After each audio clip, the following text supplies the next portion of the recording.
Bonjour Jacques, bonjour à tous. Une journée de deuil national décrétée le 9 janvier prochain aux États-Unis en l'honneur de Jimmy Carter.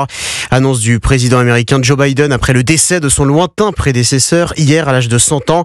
Le démocrate, locataire de la Maison-Blanche entre 1977 et 1981, souffrait d'un cancer depuis près de 10 ans, Maxime Gondelot. Oui, Jimmy Carter était le plus vieux président américain encore en vie. Sa dernière apparition remontait aux obsèques de son épouse Rosalynn en novembre 2023. Il bénéficiait depuis février de cette même année de soins de fin de vie à domicile. Il n'a pas été le président américain le plus mémorable, parfois moqué pour son manque d'expérience.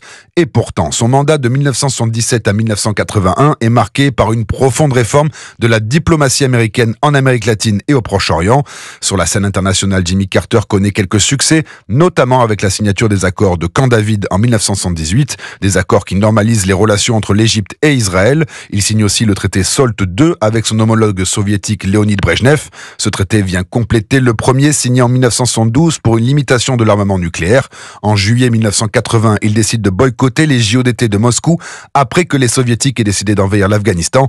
Bien après avoir pris sa retraite politique, il reçoit le prix Nobel de la paix en 2002 en récompense de ses efforts inlassables pour promouvoir la paix, les droits humains et ses initiatives humanitaires à travers le monde. Le récit de Maxime Gondelot, de nombreux